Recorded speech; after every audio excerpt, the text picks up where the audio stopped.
Today's American Dynamism event, held here at the Exchange, focused on what organizers say supports the national interest. That includes sectors like aerospace, defense, the supply chain, and manufacturing.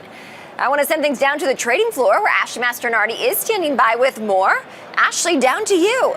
Good morning, Kristen. U.S. national interest was on the menu at the New York Stock Exchange today as leaders from the venture capital firm Andreessen Horowitz and advanced manufacturer Hadrian met this morning over breakfast. Joining me now is Chris Power. He is the founder and CEO of Hadrian. Chris, welcome to the New York Stock Exchange. Thank you. It's a pleasure to be here.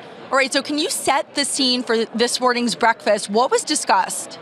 How to best go about funding the mass-scale reindustrialization of America and the impact technology and AI can have on creating millions and millions of new American jobs as we reshore all the capability that we lost to China over the last couple of decades. All right, what were some of the themes in the fireside chat? Anything else come out of that? Yeah, I mean, huge amounts of how do you fund new companies, how does firms like Andreessen really help companies get to production scale, where are the opportunities? I think we've seen a lot of the software companies, valuations go down on the New York Stock Exchange recently, and the kind of rise of really hard tech industrial companies like SpaceX, like Hadrian, like Anduril, that are growing super fast in the real world, charged by AI. So it was a super fascinating conversation. Take me through what Hadrian does. So we build America's most advanced automated factories that supercharge the American workforce so that we can reshore everything we lost to China and turbocharge defense production alongside our customers. Who are you building for? We build for the vast majority of the defense primes in the federal government, as well as in areas like space, defense, aerospace, and semiconductors. All right, and you just cut the ribbon on a 290,000 square foot AI powered factory in Mesa, Arizona. You had announced that less than a year ago. How did it come to life so quickly? Well, one thing is we've set up our Opus software platform that powers our factories. So it's mostly a copy-paste job. It's scaling what we already have.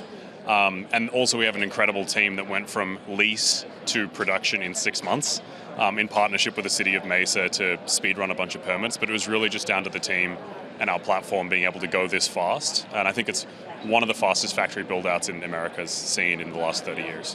What are some of the use cases for the AI in that facility? So obviously workflow automation, but manufacturing is very, very deep tech. I mean, our job is to take the lost skills that America lost when we offshored manufacturing and put them in software to enable us to be 10 times more productive, but also make it far more accessible for new people to come into manufacturing and learn those skill sets. So like a lot of closed loop automation, a lot of task automation, and a lot of enablement to mean that a Hadrian worker is 10 times more productive than anybody else. What's next for Hadrian? A lot of scale. We'll be announcing another factory later this year, as well as making massive entries into the munitions production space, the submarine industrial base, drone production, and all these critical areas that are the Department of War is massively scaling up that just need the sort of factory automation that we can provide.